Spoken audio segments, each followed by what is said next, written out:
El texto sobre el cual vamos a estar exponiendo en la mañana de hoy está en el Evangelio de Marcos, en el capítulo 6, versículos del 45 al 52.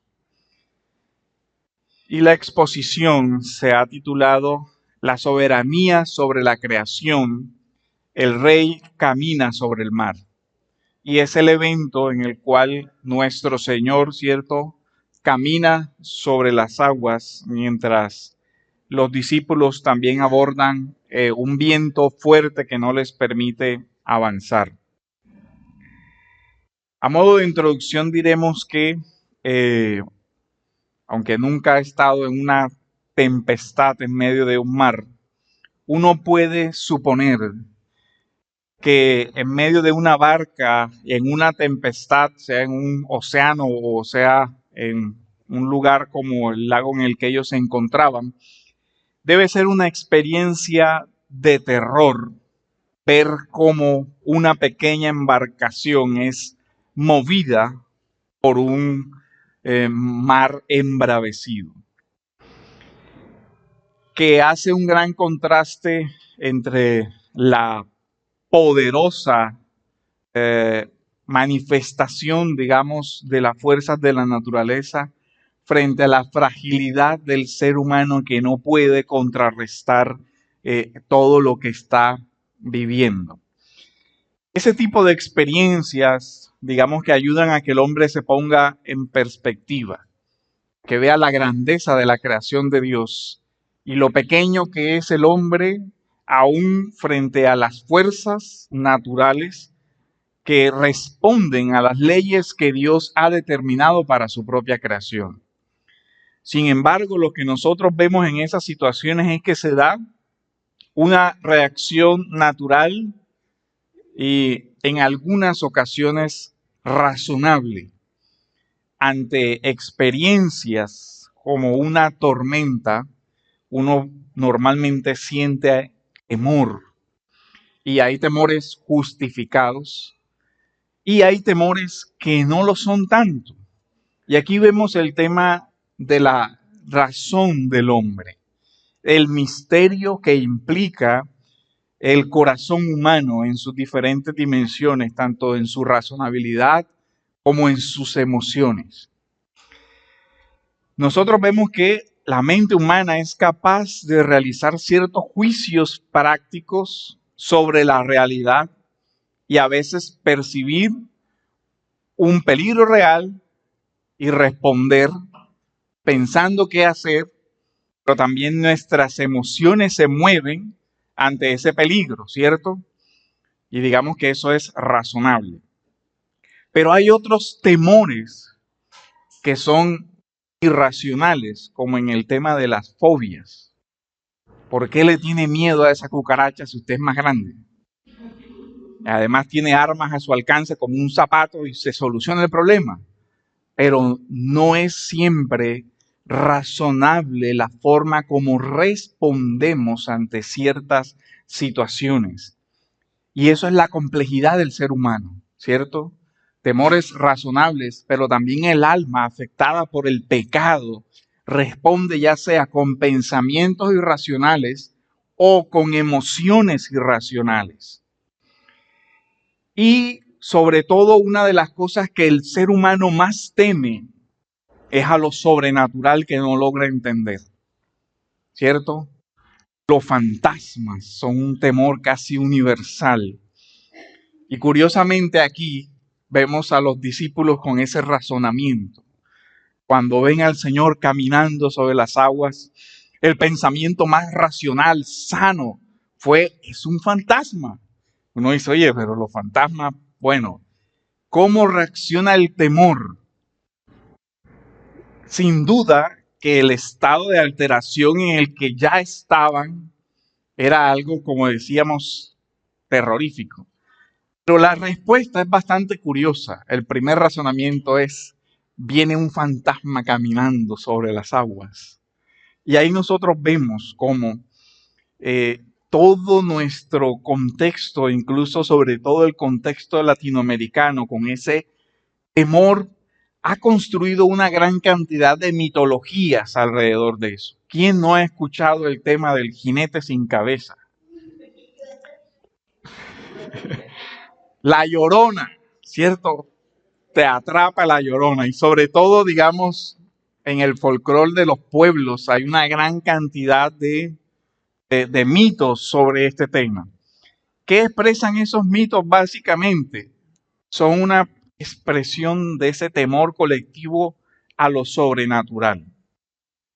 Nos da miedo que aparezcan los fantasmas. ¿Quiénes no han escuchado la historia de que en los cementerios se escuchan voces y todo eso? Porque por lo general son lugares que asociamos a algo que nos da miedo, morir. Entonces, en este texto nosotros vamos a ver cómo, si el ser humano no comprende adecuadamente quién es Dios, se generan todos este tipo de situaciones que no son sanas para la vida del creyente, porque no son sanos los temores irracionales e infundados. En el texto podemos leer lo siguiente, capítulo 6, versículos del 45 al 52. Enseguida Jesús hizo que sus discípulos subieran a la barca y fueran delante de él al otro lado, a Betania, mientras él despedía a la multitud. Recordemos el sermón anterior, ¿cierto? La multitud que siguió a Jesús, la multiplicación de los panes, un lugar desierto. ¿Se acuerdan? Los discípulos iban a descansar, pero se vieron interceptados por la gran multitud. El Señor hace la multiplicación de los panes. Ahora les dice a los discípulos, vayan ustedes delante en la barca. Y el Señor se queda esa noche a orar. Él despide a la multitud, les dice, vayan a casa. Y entonces ese es, digamos, el contexto en el que nos estamos encontrando. Dice, después de despedirse de ellos, ese de ellos pues no queda claro si es de los discípulos o de la multitud, o incluso podría ser de los dos, en el sentido de que se despide de sus discípulos, los envía y se despide de la multitud, y luego dice que el Señor se fue al monte a orar. Este punto del monte a orar daría para muchas reflexiones, porque nos da una idea, por ejemplo, de la vida espiritual del Señor. Pero recuerden que ya hay un sermón, capítulo 2 anterior, donde hablamos sobre el Señor se levantaba temprano a orar. Entonces no voy a detenerme en este punto, aunque es importante, porque hay ciertas reminiscencias interesantes. El Señor sube al monte a orar y uno se acuerda enseguida de Moisés subiendo al monte a recibir las tablas de la ley. Dice, al anochecer, la barca estaba en medio del mar y él estaba solo en tierra. Y al verlos remar fatigados, porque el viento les era contrario, como a la cuarta vigilia de la noche, fue hacia ellos andando sobre el mar y hacía como que quería pasar de largo. Pero ellos lo vieron andando sobre el mar, pensaron que era un fantasma y se pusieron a gritar, porque todos lo vieron y se turbaron, es decir, se aterrorizaron. Pero enseguida él habló con ellos y les dijo, tengan ánimo, soy yo, no teman. Subió con ellos a la barca y el viento se calmó. Y ellos estaban asombrados en gran manera porque no habían entendido lo de los panes, sino que su mente estaba embotada. Entonces miren también esto cómo nos sirve de conector. El sentido de esta experiencia tiene que ver con la experiencia anterior de los panes, porque es una sola secuencia, recuerden, es una sola secuencia que tiene una primera escena, el Señor envía a los discípulos a predicar, un interludio que es el banquete de Herodes, luego el contraste entre la multiplicación de los panes, que es el banquete del Señor, y ahora se nos dice que los discípulos no habían alcanzado a entender todavía el sentido de todo lo que había estado sucediendo, que tenían la mente embotada. Entonces, ¿qué tenemos aquí? Que los discípulos no habían comprendido hay un tema de la identidad. Recuerden que hemos estado trabajando que el Evangelio de Marcos siempre está la pregunta, ¿quién es este?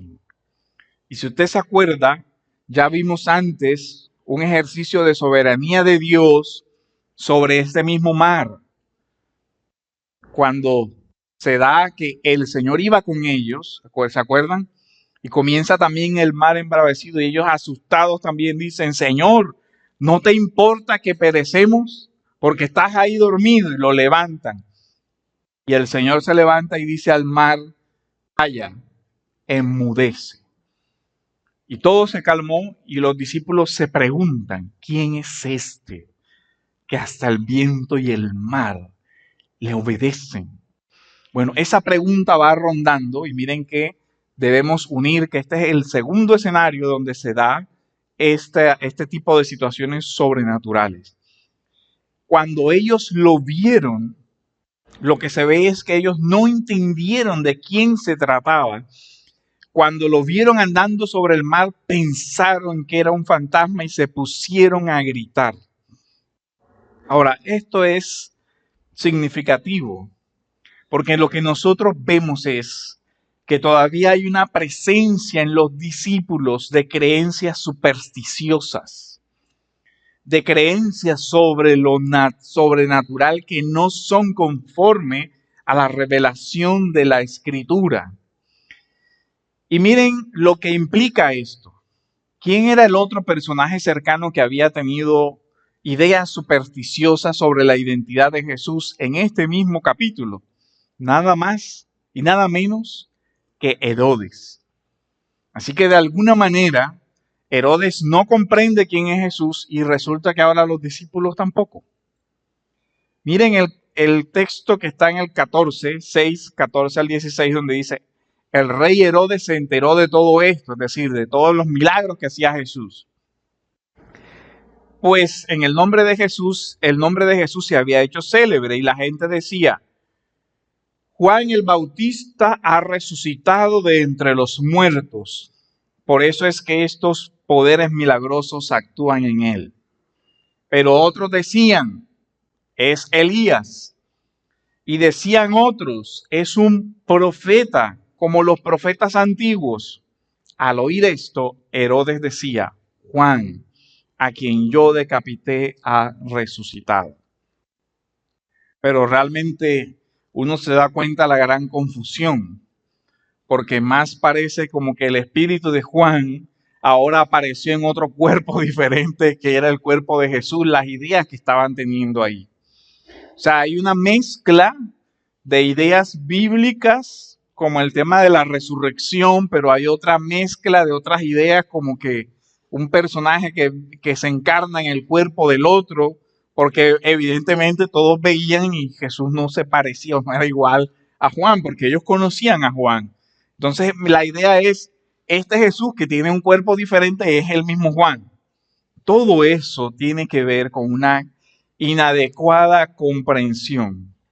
Lo que nos muestra este texto es que todavía los discípulos no habían sido capaces de procesar a nivel mental, a nivel emocional y a nivel espiritual todo lo que estaban viendo. Ahora uno podría preguntarse, ¿no es normal todo lo que está pasando ahí? De alguna manera, la confusión que estaban experimentando también los discípulos muestra, digamos, lo complicado del asunto. Es que uno no ve todos los días gente caminando sobre el agua, ni la multiplicación de los panes. Ahora, esto a nivel apologético es relevante porque nos dice que una interpretación naturalista no es posible. Por ejemplo, decir, es que aquí lo que hay es un gesto de solidaridad. Jesús comparte sus panes, los discípulos comparten sus panes, entonces todo el que tenía panes los compartió. Sí, y uno se asombra de eso de la manera que se asusta y comienza a hacer elucubraciones mentales extraordinarias. Normalmente no, eso no pasa así. Entonces lo que está diciendo aquí es que ellos todavía estaban tratando de procesar, oye, ¿qué fue lo que pasó con los panes? Porque esas cosas no pasan de forma natural y todos los días en la vida. ¿cierto? Uno no ve ese tipo de cosas sobrenaturales, por eso. Pero el texto usa una palabra muy fuerte para los discípulos. Dice que tenían la mente embotada. Es el equivalente a la palabra la palabra que usa el Nuevo Testamento aquí para mente embotada, es equivalente a la que se aparece en el Antiguo Testamento, en la versión griega de la Septuaginta para Faraón, cuando dice tenían el corazón endurecido.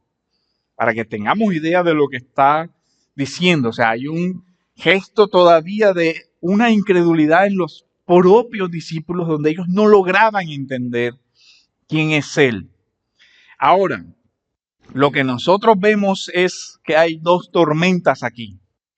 Una que estaba afuera y otra que estaba en el interior de los propios discípulos. Una tormenta de incomprensión, de temores, de emociones que no lograban ellos procesar. Esto, digamos, que era el mundo en el que los discípulos estaban. Pero ¿sabe algo? Uno puede trasladar eso al mundo actual y fácilmente ver que lamentablemente el mundo actual es un mundo que también se caracteriza porque hay personas que tienen una mente confusa, con miles de informaciones que no logran procesar, con miles de temores a lo sobrenatural, a lo místico, a los apocalipsis que le presentan en la televisión y en las películas. Y eso está afectando al mundo presente también hoy. Pero lo que sorprende no es que el mundo viva en una confusión constante en su mente y en sus emociones. Lo que da tristeza es que muchas veces la iglesia va en el mismo rumbo, sin comprender, sin una paz en su mente, sin una paz en su alma. Creyentes que viven una tempestad interna y externa en el mar de este mundo. Y aquí hay una interesante descripción que nos da a pensar el sentido de ese milagro. En Job, capítulo 9, versículo 8, hay un texto donde se habla del Dios, y recuerda el pastor, que también era una metáfora de la divinidad. Entonces ya tenemos dos metáforas de la divinidad. En Job dice, el que solo extiende los cielos y anda sobre las olas del mar. ¿Sí ven? Es interesante porque Job habla de Dios andando sobre las olas del mar. Lo que era una visión poética, aquí ya es un hecho concreto, real.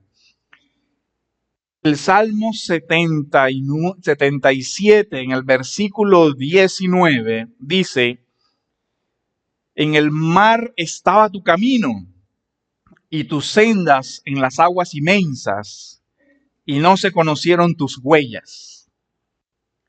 Isaías 43, 16 también dice, así dice el Señor, que abre camino en el mar y sendero en las aguas impetuosas. Y no deja uno de asociarlo con qué evento en la historia del pueblo de Israel. Con Egipto, con la salida, cuando Dios usa a Moisés y le dice, camina. Incluso ahí también vemos un evento también semejante al tema de la incredulidad del corazón del hombre. Porque Dios le había dado al pueblo la ruta. Cuando ellos llegan al mar, el pueblo se detiene. ¿Y ahora qué? Y Moisés clama a Dios, Señor, tenemos a los egipcios a nuestras espaldas y el mar al frente. ¿Nos has traído hasta este lugar para que nos maten aquí? Pero la respuesta del Señor a la queja del pueblo, a la incredulidad del pueblo es, ¿acaso yo no les di esta ruta? Tienes el mar delante. Te dije que te detuvieras. Camina, que yo haré lo que tenga que hacer. Y el Señor reprende a Moisés de esa manera y le dice, que el pueblo camine. que el pueblo pase. Y ahí es donde el pueblo otra vez se mueve y Dios abre el mar. Entonces lo que nosotros vemos aquí es que esta imagen del mar turbulento viene asociada por muchos pasajes del Antiguo Testamento también, sobre que el pueblo atraviesa el mar. Y digamos que ahora la barca sería también una forma que podíamos utilizar de metáfora de la iglesia o del pueblo de Dios en medio de un mar de tempestades. Pero que la iglesia debería recordar que Dios camina sobre eso, o sea, que Dios es soberano sobre toda su creación, sobre todo aquello que ha sido creado por Él. Si nosotros vemos que la barca de alguna manera era el lugar donde estaban sus discípulos, porque acuérdense que también el Evangelio viene haciendo unas distinciones, las multitudes y los discípulos. Los que están en la barca son los discípulos. Y aquí es importante el tema de la pregunta. Ya los discípulos venían preguntándose desde el capítulo 4, ¿quién es este que hasta el mar le obedece? Y recordemos ese capítulo, el capítulo 4, versículos del 37 al 41. Pueden buscar en sus Biblias.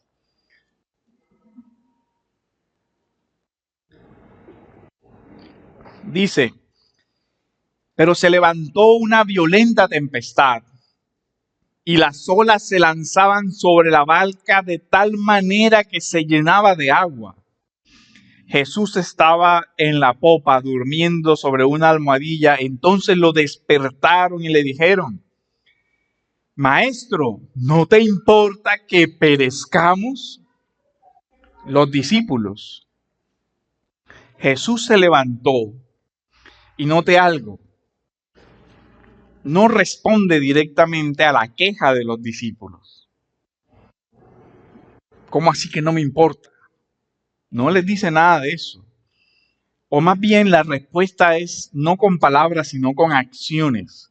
Dice que el Señor se levantó y reprendió al viento y dijo al mar, cálmate, sosiégate. Y el texto dice, y el viento cesó y sobrevino una gran calma. Pero miren la calma en qué lugar. Una gran calma afuera. Y dijo, ¿por qué están atemorizados? O sea que había otra tormenta adentro, una de temor, que es el mismo tema que aparece en este texto. También están aterrorizados. Y él dice, ¿cómo? ¿No tienen fe? Y mire la asociación que hay aquí. Temor, incredulidad, o temor y un problema con la fe. ¿Cuántos de nuestros temores no expresan más bien nuestra incredulidad en la soberanía de Dios sobre todas las cosas? Si nosotros vemos ambos textos, este que estamos estudiando en el capítulo 6 y este que está en el capítulo 4, que es una escena muy semejante, vemos básicamente 3 puntos en común. El primero, ambos generan la pregunta por la identidad. ¿Quién es este?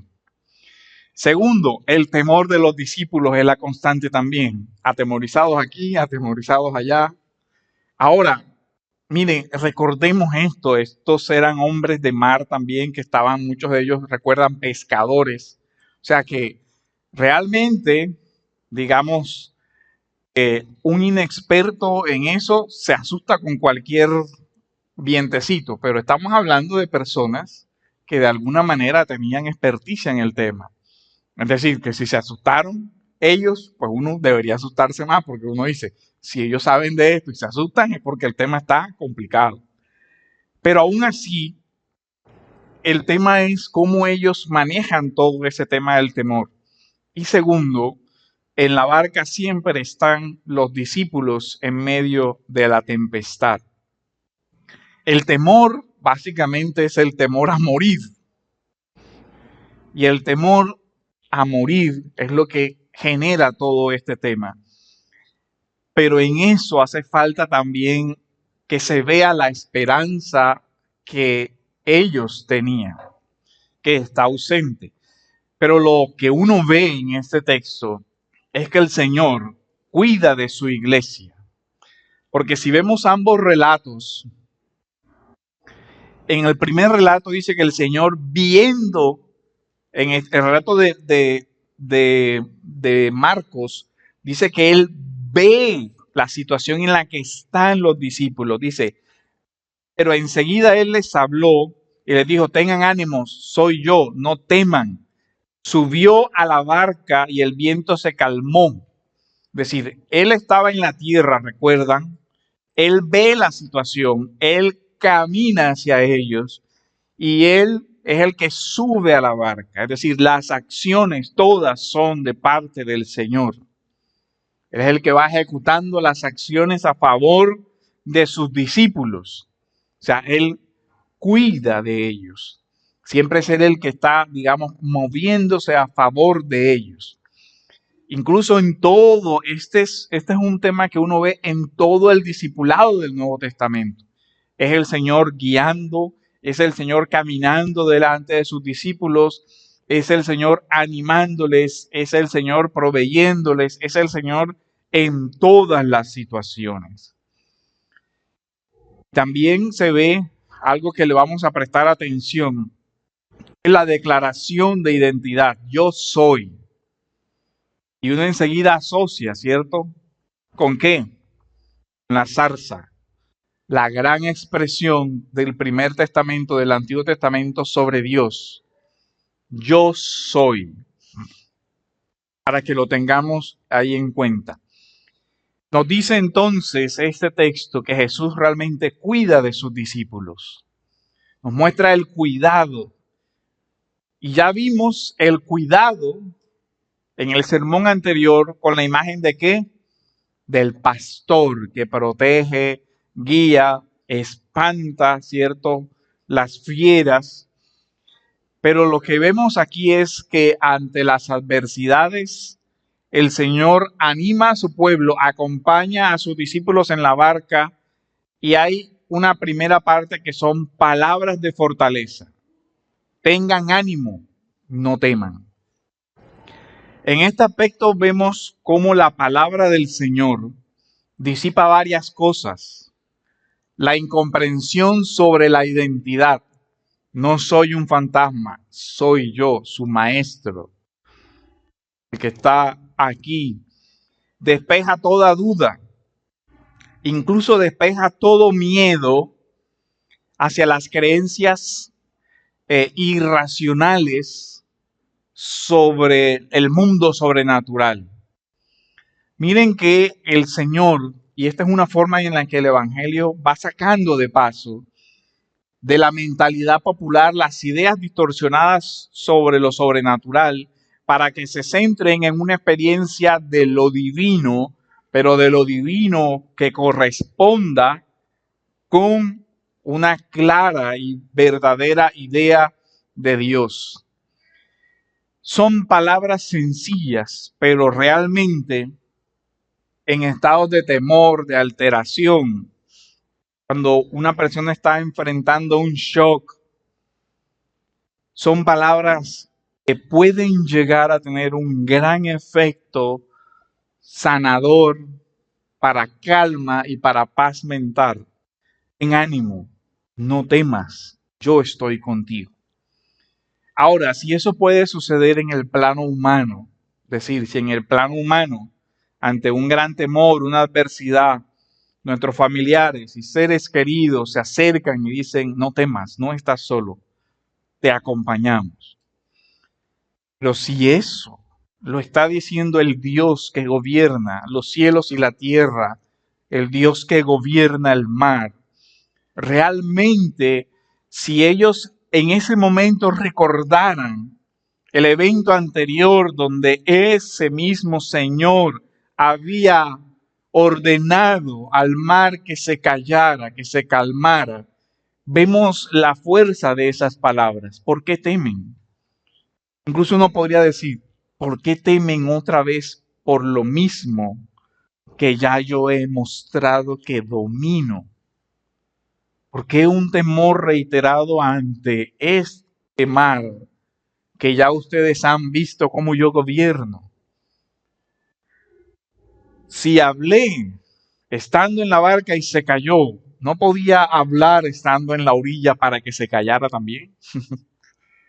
Claro que podía. Recordemos la fe del centurión, ¿se acuerdan? Yo iré a tu casa. Y el centurión contesta con su cosmovisión de militar: Señor, yo entiendo, hay personas bajo mi autoridad. Yo le digo a él, ve y va. No tienes necesidad de ir. Solo da la orden, que esa orden tuya se va a cumplir. Y aquí lo que nosotros vemos es que la fe entiende que el Señor gobierna y es soberano sobre todas las cosas por las cuales atraviesa su iglesia. La pregunta es, ¿y por qué eso es así? Bueno, porque Él es el gran yo soy, porque Él es Dios. Esta expresión griega que aparece aquí, ego eimi, es la misma que aparece en la Septuaginta en Éxodo 3:1, en Deuteronomio, en Isaías y en varios pasajes del Antiguo Testamento para hablar de Dios como el gran yo soy. Es decir, lo que el Señor les revela en este momento a los discípulos es, yo soy Dios, yo soy el Dios de sus padres, el Dios de Abraham, el Dios de Isaac, el Dios que ha acompañado a su pueblo desde siempre, que ha caminado con ellos. Incluso la expresión de Marcos es interesante, porque dice que el Señor iba a pasar delante de ellos. Y es así, pero responde, digamos, al llamado de ellos, al terror, y se dirige hacia la barca. Pero si nosotros recordamos las imágenes del Antiguo Testamento, le vemos sentido. Porque en todas las imágenes de los profetas, Dios iba delante del pueblo. Y el pueblo los seguía. ¿Recuerdan todo el desierto? ¿Cómo era que se movía el pueblo? Dios decía, y la columna de fuego o la nube iban delante del pueblo, guiándolo, y el pueblo seguía detrás de ellos. Así que el gesto del Señor se puede interpretar también como que se iba a colocar delante de la barca para que la barca de la iglesia los siguiera. Y eso muestra también la gran misericordia del Señor. Responde a su temor y busca o se acerca a la barca y sube a la barca. Lo que nosotros vemos aquí es cómo el Señor acompaña a su pueblo. Y esto es un ejemplo para nosotros como iglesia también de acompañarnos los unos a los otros. Cuando la Biblia dice que Jesús vio, lo que nosotros vemos es que en ese ver divino hay siempre acompañado un actuar. Vio la situación de peligro de sus discípulos y él actúa a favor de su pueblo, camina delante de ellos. Ahora, muchas veces nosotros, sobre todo en situaciones de temor, tendemos a ver a Dios como un ser lejano, como que no se interesa. Por eso el reclamo de los discípulos en el primer evento: ¿no te importa que nos estamos prácticamente hundiendo y nos podemos ahogar? Ese era el reclamo. Tú estás aquí y nos estamos hundiendo y tú estás dormido. ¿Cierto? Uno dice como que, ¿qué te pasa? Es como si alguien estuviera en un incendio y él sigue durmiendo normal. Dice, haz algo. La petición era una petición urgente de auxilio. Pero digamos que hay un tema aquí. Si fuera otro ser humano, esa petición de auxilio no tendría como mucho sentido, porque si uno dice, bueno, hay una tempestad en el mar, una tempestad gigante, y dice, él está durmiendo, ¿qué diferencia hace que se levante o que no se levante? Igual nadie puede detener un brazo más para remar, no es que vaya a ser la gran diferencia. Pero de alguna forma intuitiva en los discípulos ellos sabían, hemos visto que el Señor hace cosas fuera de lo común, Él puede hacer algo que ellos nunca se imaginaron, creo yo, que podía simplemente decir, calla, enmudece. Creo que no llegaron a pensar eso. Creo que llegaron a pensar que el Señor de alguna manera les auxiliaría, pero el cómo no estaba del todo claro. Pero el cómo divino es ejercer su soberanía sobre todo. Esa es la forma como Dios hoy sigue cuidando de la barca de su iglesia. Esa es la manera como Él lo sigue haciendo. Esa es la manera como hemos visto que lo hizo desde el Antiguo Testamento, abriendo incluso el mar.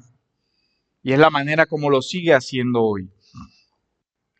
Y en el texto nos deja ver que hay un aspecto que es un gran obstáculo a esta comprensión.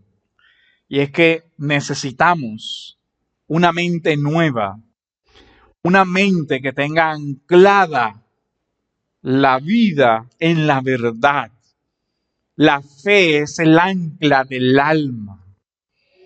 Si nosotros vemos el tema de la metáfora de la iglesia como una barca, uno dice, ¿qué es lo que va a hacer que la iglesia permanezca?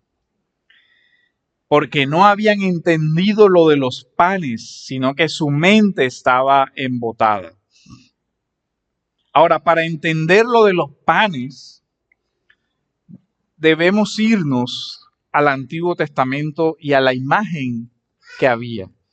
Recuerdan, Dios dio panes al pueblo en el desierto, el maná, que le llamaban el pan del cielo.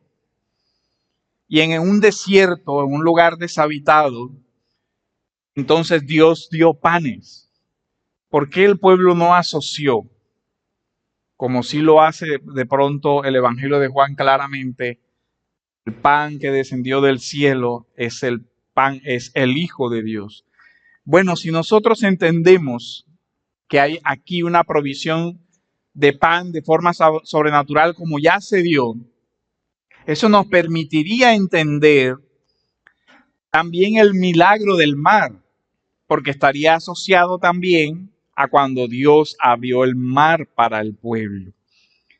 Sin duda que estos eventos son difíciles de procesar para la mente humana, pero no estamos hablando solo de un razonamiento complejo, sino que la incomprensión de la que está hablando aquí la Biblia es la de la incredulidad. Es la de una mente embotada por la incredulidad. Ya habíamos dicho que se usa en el Antiguo Testamento para Faraón, pero también se usa para los enemigos de Dios. Eso es preocupante, y lo que nosotros vemos es que para que una persona pueda comprender todo esto, para que una persona pueda comprender el Evangelio, requiere evidentemente una mente en orden, pero esa mente es ordenada solamente por Dios mismo. Solo cuando el Espíritu Santo actúa en la mente y en el corazón del ser humano, las verdades de la fe, las verdades sobre Dios son iluminadas. Y para eso nosotros vemos cómo hay una promesa en el Nuevo Testamento sobre el tema de que se requiere la obra del Espíritu Santo para que la iglesia entienda quién es Jesús. Solamente voy a referirme al texto de Juan en el capítulo 14, versículos 25 al 27, que dicen de la siguiente manera. Dice, estas cosas les he dicho estando con ustedes. Pero el Consolador, el Espíritu Santo, a quien el Padre enviará en mi nombre, Él les enseñará todas las cosas y les recordará todo lo que les he dicho. La iglesia solamente puede tener claridad sobre Dios si es asistida por el Espíritu Santo y el Espíritu Santo nos enseña estas verdades. Pero lo que nosotros vemos aquí para aplicación de la iglesia contemporánea es una cosa importante. Si la iglesia no tiene claridad sobre quién es el Hijo de Dios, sobre quién es Jesús, va a tener muchos problemas. Si la iglesia no tiene clara la identidad del Señor en su dimensión divina y humana, va a tener muchas dificultades. Lo que nosotros vemos hoy es una iglesia confundida, una iglesia sin la claridad de la doctrina, sin la claridad de la adoración, sin la claridad de una respuesta adecuada ante Dios, con muchos temores. Incluso lo que nosotros lastimosamente muchas veces vemos hoy son iglesias con una gran mitología sobre lo sobrenatural, que ven fantasmas donde no los hay y que ven todo tipo de guerras espirituales y demonios y no sé qué y no sé qué cuándos, pero no ven a Cristo, que es el centro de su verdadera adoración y fe. Es una iglesia que es una barca que se la lleva todo viento de doctrina. Ese es el problema de la iglesia de hoy, que lo único que no tiene claro es hacia dónde va, y eso sí es un verdadero problema. No tiene claro a quién debe seguir, quién es el que debe caminar delante de ellos y a quién es el que deben oír y seguir. Y aquí viene el tema del discipulado. La iglesia hoy se está literalmente ahogando en un pequeño mar porque tiene una gran confusión. Ahora, cuando se escribe este evangelio, ya lo hemos hablado, también estaba el contexto de la persecución. ¿Y quién estaba persiguiendo en ese momento a la iglesia? Nada menos y nada más que el gran imperio romano. Así que la imagen que se hace es el mar del imperio, que era ya el mundo conocido, y la pequeña barca de la iglesia. ¿Qué esperanza tiene esta iglesia contra el imperio? Ninguna, a menos que alguien pueda caminar sobre ese imperio, sobre ese mar, para llevar a esa iglesia a un buen puerto, para llevar a esa iglesia al lugar a donde Él le indicó. Lo que siempre hay que recordar es que el Señor deja ver en estos textos del relato de Marcos su soberanía, pero esa soberanía sigue siendo real hoy sobre su iglesia. Que Dios es soberano sobre todas las fuerzas de la sociedad que quieren ahogar, que son vientos contrarios a lo que la iglesia quiere, pero que la iglesia se mantiene firme si la iglesia permanece en la verdadera fe y permanece con una mente clara. Corintios nos dice, en cambio, el que es espiritual juzga todas las cosas, pero él no es juzgado de nadie.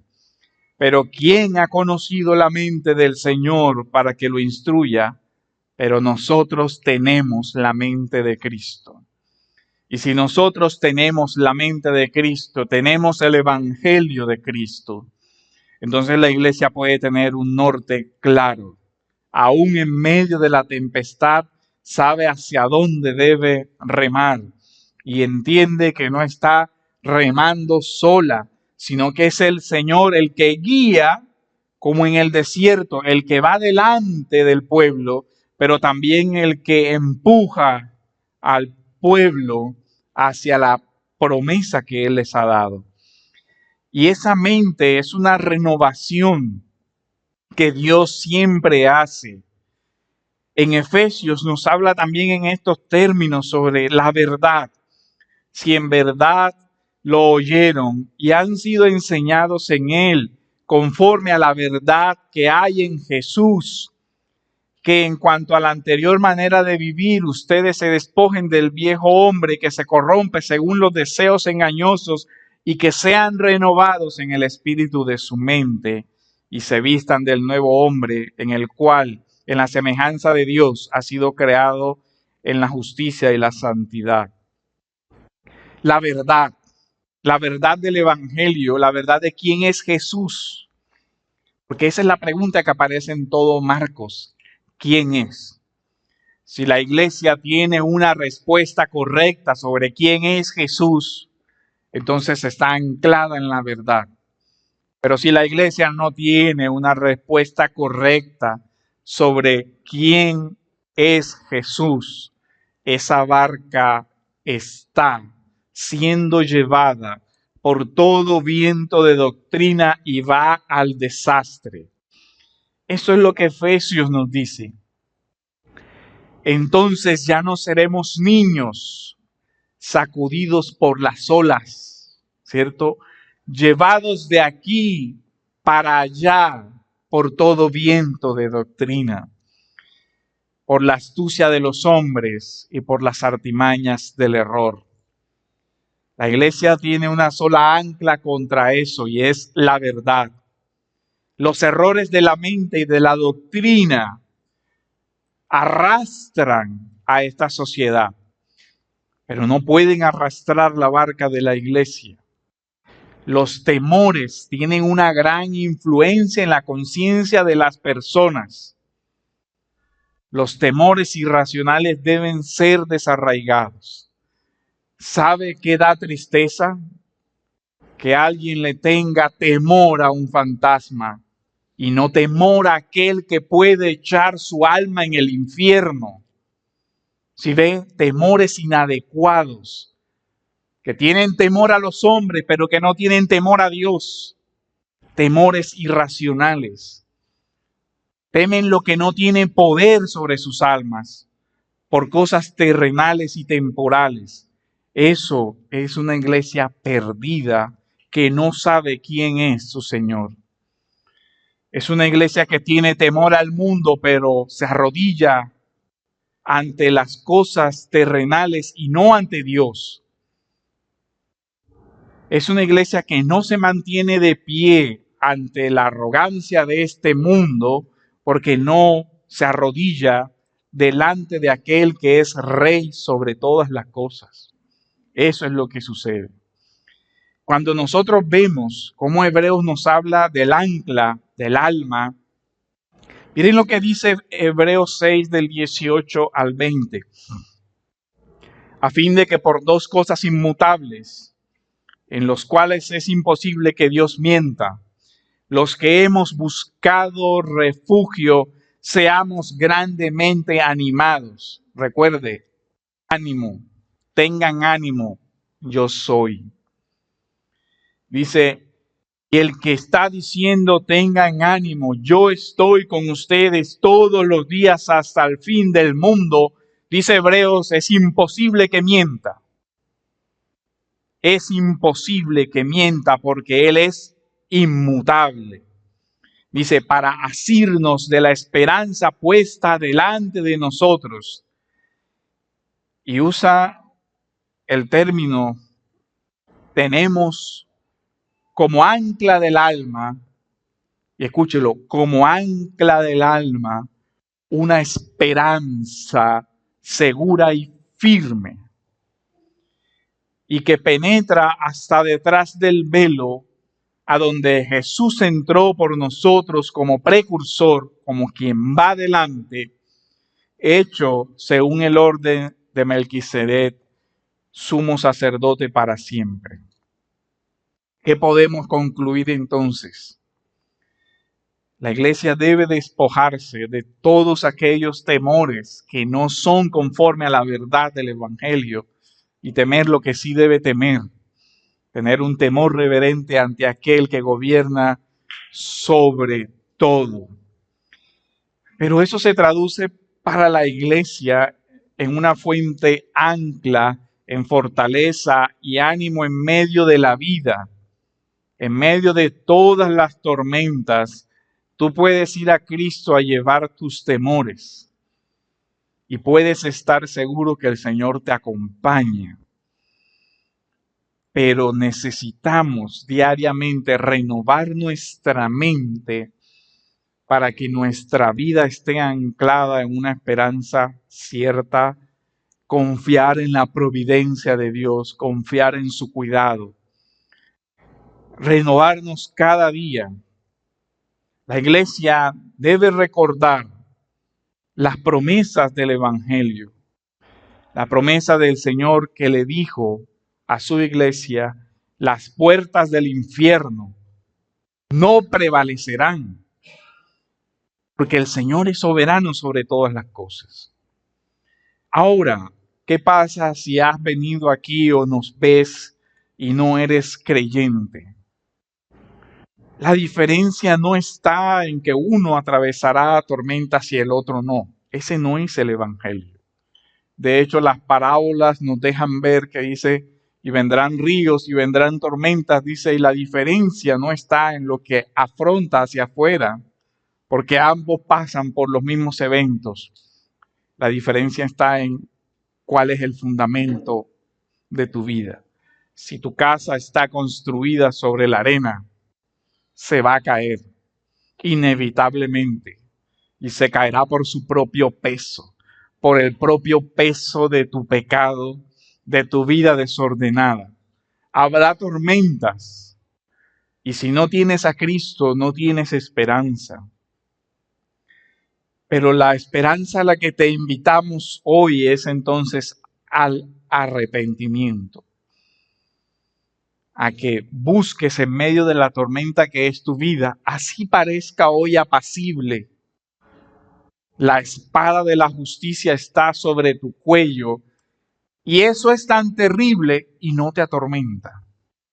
Entonces ve la gravedad de tu situación y busca una esperanza cierta, verdadera y firme.